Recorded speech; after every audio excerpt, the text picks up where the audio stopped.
अरे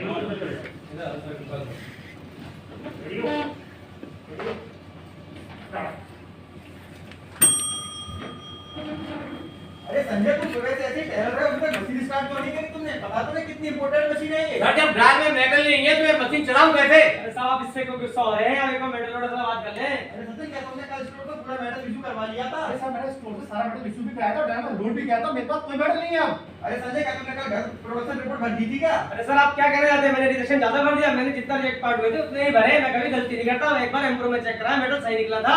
ईशान, क्या आपने कल एम्ब्रो गलत पार्ट की एंट्री तो नहीं गई? नहीं सर, मैंने बिल्कुल सही एंट्री की है। और क्या बार बार हमारे पर ब्लेम लगाते रहते हैं? आप दूसरे डिपार्टमेंट में जाके बात क्यों नहीं करते हैं? अरे आप दोनों इतने हताश क्यों हो रहे हैं? अरे आखिरकार मेटल गया कहाँ? मेटल चोरी तो नहीं हो गया? अरे दोस्तों, हमारे लिए बहुत गंभीर समस्या है, यहाँ कोई मजाक नहीं हो रहा है। आइए अपनी अपनी कमियों को जानें और आगे कार्य करने का निर्णय लें। यही जज्बा रहा तो मुश्किलों का हल भी निकलेगा। जमी बंजर हुई तो क्या वहीं से जल भी निकलेगा। ना मायूस होना, हताश हो मेरे दोस्त। इन्हीं रातों के दामन से सुनहरा कल भी निकलेगा। नमस्कार। एमकेआई के गर्ल पॉलिटिक्स सर्कल में आप सभी लोगों का हार्दिक स्वागत है। श्रीमान जी आइए, मैं आपको सबसे पहले अपनी कंपनी से परिचित कराता हूँ। हमारी कंपनी का नाम मोहिरुका टेक्नोलॉजी इंडिया प्राइवेट लिमिटेड है, जो कि सेक्टर 81 फेज 2 नोएडा में स्थित है। हमारी कंपनी प्लास्टिक के ऑटोमोटिव पार्ट बनाती है तथा उस पर पेंट और उसकी असेंबली भी करती है। जैसा कि आप अभी देख रहे हैं, सिटी कार है, उसमें लगने वाले कुछ पार्ट हमारे इस प्रकार से हैं। आइए श्रीमान जी, अब मैं आपको अपनी सर्किल और टीम से परिचित कराता हूँ। हमारे सर्किल का नाम है गर्ल। और हमारी टीम के कोऑर्डिनेटर है Amit Sharma sir, facilitator Avinash sir, मैं रोहित शर्मा लीडर। मैं Raees Mohammad as a member, मैं सचिन एज ए मेंबर, मैं Sanjay Singh as a member. मैं Sanjay Chaudhary as a member. श्रीमान जी, ये हमारा नवा प्रोजेक्ट है। इस प्रोजेक्ट को हमने 2 नवंबर 2020 को स्टार्ट किया। इस 30 जनवरी 2021 को कंप्लीट किया। श्रीमान जी, इस प्रोजेक्ट को कंप्लीट करने के लिए हमने हर फ्राइडे को 3 से 4 के बीच में मीटिंग्स की हैं। इस प्रोजेक्ट के लिए कुल हमने 12 मीटिंग की है। इसमें हमारी अटेंडेंस 95% रही है। श्रीमान जी, इसके बाद हमारी टीम ने डीमिंग साइकिल के 12 महत्वपूर्ण स्टेप्स को फॉलो करते हुए अपना क्वालिटी सर्कल आरंभ किया, जो कि इस प्रकार है। श्रीमान जी, जैसा कि हम सभी जानते हैं कि किसी भी क्वालिटी सर्कल को करने से पहले एक एक्टिविटी प्लान की आवश्यकता होती है। इसलिए हमारी टीम ने भी क्वालिटी सर्कल के सभी 12 स्टेप को मद्देनजर रखते हुए एक एक्टिविटी प्लान बनाया और इस पर आगे कार्य करना प्रारंभ किया। जी, इसके पश्चात हमने अपनी विभाग में रहने सभी समस्याओं को सूचीबद्ध किया और उन्हें एबीसी 3 कैटेगरी में विभाजित किया। श्रीमान जी, हमें एक कैटेगरी में 15 प्रॉब्लम्स का सामना करना पड़ रहा था। बी कैटेगरी में हमें 12 समस्याएं मिली। सी कैटेगरी में 1 प्रॉब्लम मिली। जैसा कि आप देख रहे हैं, हमें एक कैटेगरी में सबसे अधिक समस्याओं का सामना करना पड़ रहा था। इसलिए आगे कार्य करने का निर्णय लिया। श्रीमान जी, ए टाइप की प्रॉब्लम्स के लिए हमारी टीम ने मिलकर मल्टी बोलिंग की और हमने मिनिमम मार्क्स को higher weightage property raw material की वैल्यूज की समस्या को अत्यधिक वरीयता दी और इस पर आगे आने वाले अन्य कारणों को जानने का प्रयास किया। श्रीमान जी, इसके पश्चात हमारी टीम ने टीम सिलेक्शन किया, इंप्रूव फिजिकल रॉ मेटेरियल के स्टॉक में आने वाले अंतर को कम करने का निर्णय लिया।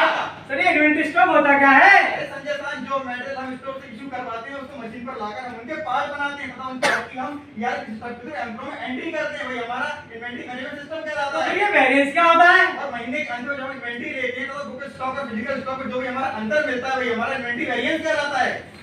अरे 2-4 किलोमीटर ऊपर नीचे हो गया तो क्या फर्क पड़ जाएगा? अरे इससे हमारे डिस्पैच पर प्रभाव पड़ेगा।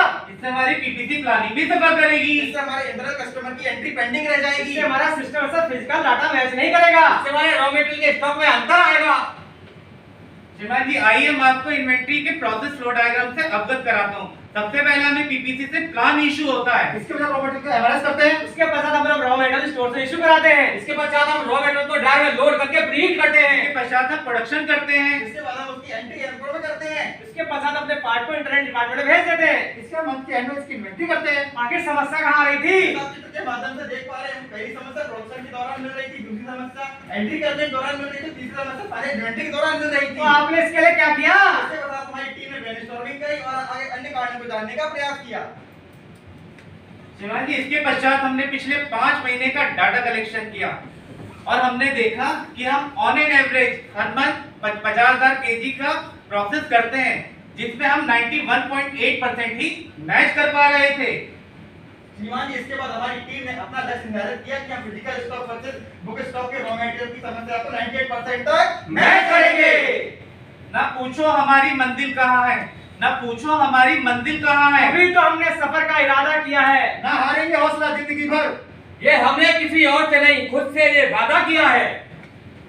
अरे आखिर समस्या क्या थी? समस्या रॉ मटेरियल के वेरिएंस की थी। समस्या कहाँ आ रही थी? ये हमारी रॉ मेटल में आ रही थी। ये समस्या कब से आ रही थी? 2020 से आ रही थी। इससे कौन प्रभावित हो रहा था? इससे हमारा इंजेक्शन में प्रभावित हो रहा था। इस प्रकार के हमें कितने परसेंट समस्याएं मिल रही थी हर महीने? हमको हर महीने 6% समस्याएं मिल रही थी।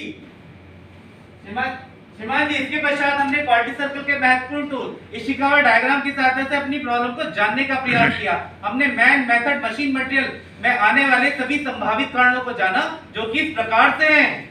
सभी संभावित कारणों को जानने के बाद हमने उसका वैलिडेशन किया तथा इसकी जिम्मेदारी हर टीम मेंबर को सौंपी गई। सभी कारणों को वैलिडेट करने के बाद हमें कुछ इंस्पिरेंट कारण निकल के सामने आए, जो कि इस प्रकार से हैं। सभी कारणों को वैलिडेट करने के बाद हमको सिग्निफिकेंट कॉज ही मिले हैं, जो कि इस प्रकार है। हमारा पहला सिग्निफिकेंट कॉज है हमारी इन्वेंटरी की फ्रीक्वेंसी का लो होना। हमारा दूसरा बड़ा कारण था हाई वेरिएंस वाले मेटल की मॉनिटरिंग ना कर पाना। हमारा तीसरा बड़ा कारण था हाई लम्प जनरेशन का होना।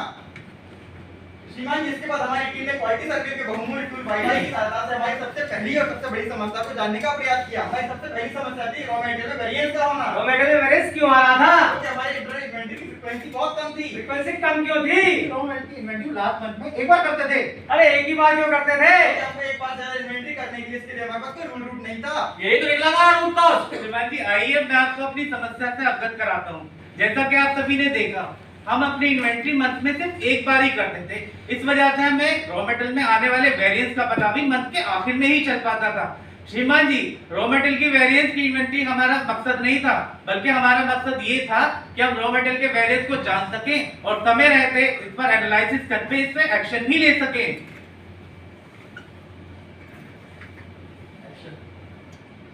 श्रीमान जी, इसके बाद हमारी टीम ने हमारी दूसरी बड़ी एनालिसिस पर काम किया। हमारी दूसरी समस्या थी हाई वेरिएंस वाले मटेरियल की मॉनिटरिंग ना हो पाना। हाई वेरिएंस वाले मेटल मॉनिटरिंग क्यों नहीं कर पा रहे थे? उसके शटल का पता नहीं लगा पा रहे पता थे। क्यों नहीं लगा पा रहे थे? उस मेटल को फॉलो नहीं कर पा रहे थे। फॉलो भी क्यों नहीं कर पा रहे थे? हमें इसके जानने के लिए कोई रूल रूट नहीं था। यही तो निकला हमारा रूट कॉज। श्रीमान जी, जैसा कि हम सभी ने पिछले वाईवाई के माध्यम से जाना, हमने रॉ मटेरियल में आने वाले वेरिएंस के अंतर को तो जान लिया था, लेकिन उसके अंतर को हम अंत में ही देख पा रहे थे। इसलिए हमने इन सभी आए हुए अंतर को सूचीबद्ध किया और इसकी जिम्मेदारी हर शिफ्ट सुपरवाइजर को सौंपी गई। श्रीमान जी, इतना ही नहीं, अब हमारे सुपरवाइजर इसे डेली वाइज मॉनिटरिंग भी करते हैं और इसमें अंतर आने पर इसका एनालिसिस करके समय रहते इस पे एक्शन भी लेते हैं।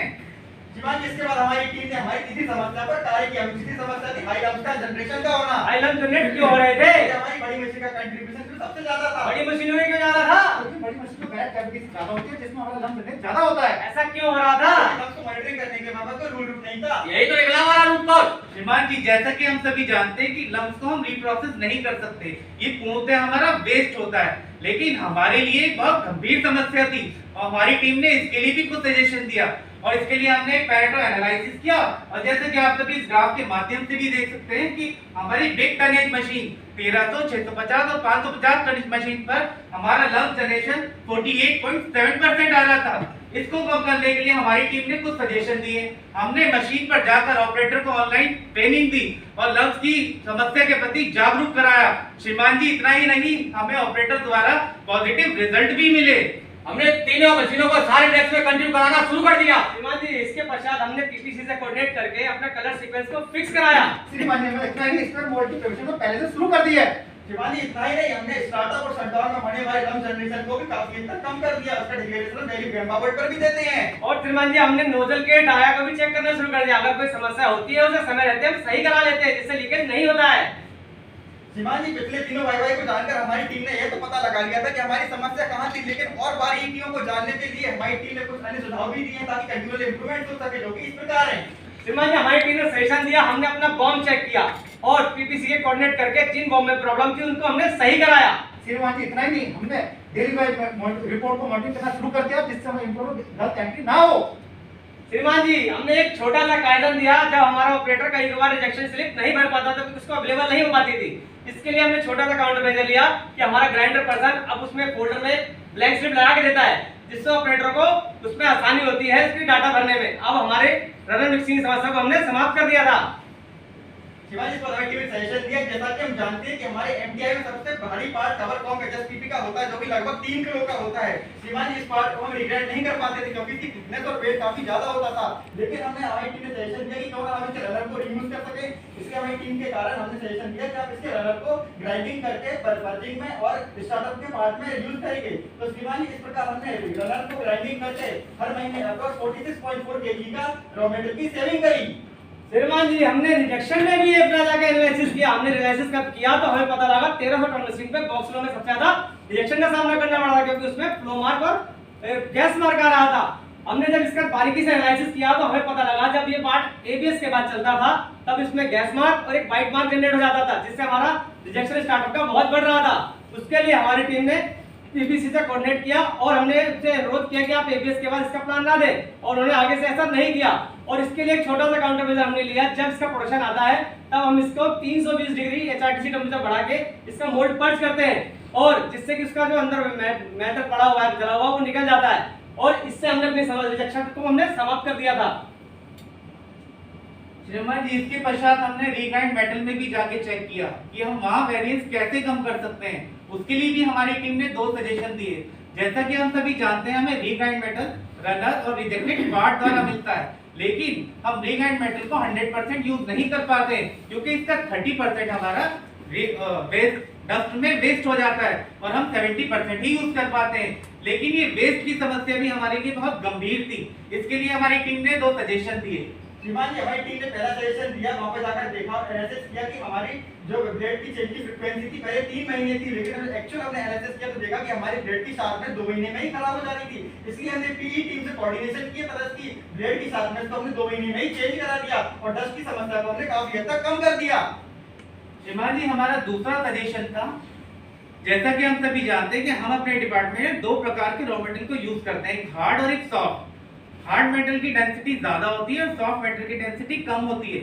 आइए हम अपने रीग्राइंड मेटल में डस्ट के प्रोसेस को आपको इस वीडियो के माध्यम से समझाता हूं। ऑपरेटर ने बैग को हॉपर में डाला और रीग्राइंड मेटल फैन के हवा के थ्रू क्लीन होने लगा, और आप देख सकते हैं कि हवा के प्रेशर के कारण जो हमारा हार्ड मेटल था वो तो ट्रे में गिर जाता था, लेकिन सॉफ्ट मेटल सॉफ्ट हल्का होने के कारण वो हमारे डस्ट में मिक्स हो जाता था, क्योंकि हमारी ट्रे फिक्स थी। इसके लिए हमारी टीम ने एक सजेशन दिया।